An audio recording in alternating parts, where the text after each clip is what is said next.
শিক্ষার্থীরাই বলে আমরা দায়িত্ব নেওয়ার পরে গত 11 মাসে যে কাজ করেছি, বিশ্ববিদ্যালয় প্রতিষ্ঠার পর থেকে এত শিক্ষার্থী বান্ধব ছাত্র বান্ধব কাজ কেউ করতে পারেনি।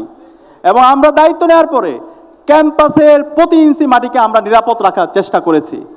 ক্যাম্পাসের মধ্যে ভায়োলেন্স লেভেল, মারামারি, হানাহানি, চাঁদাবাজি, এই সব কিছুকে আমরা বন্ধ করে দিয়েছি।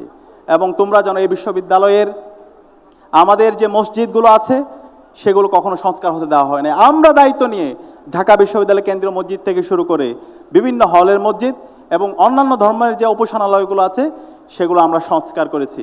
আমাদের মেডিকেল সেন্টার থেকে শুরু করে নারী শিক্ষার্থীদের জন্য নতুন বাস নিয়ে আসা, তাদের জন্য সিকিউরিটি গেট স্থাপন করা, একই সাথে মাতৃত্বকালীন ছুটি, অসংখ্য কাজ করেছি, সেটা তোমরা দেখতে পারবো।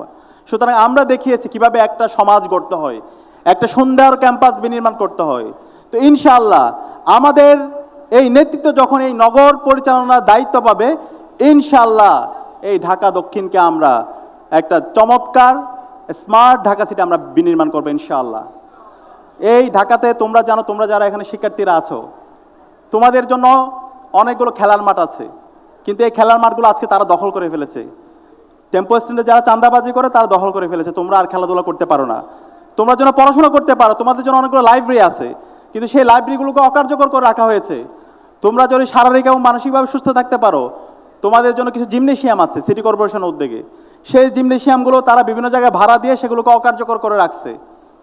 একই সাথে এখানে অনেকগুলো পার্ক আছে, সেই পার্কগুলো খুবই অব্যবস্থাপনা, পার্কগুলো নিয়ে তাদের কোনো কাজ নাই। কিন্তু এইটা যদি এখানে ভালো একজন প্রশাসক যদি এখানে থাকে, ভালো একজন যদি নগর পিতা যদি থাকে, যার সঠিক পরিকল্পনা আছে এবং দক্ষ নেতৃত্ব আছে, তাহলে এই প্রত্যেকটা জায়গায় একটা ইকোসিস্টেম সে ডেভেলপ করতে পারবে।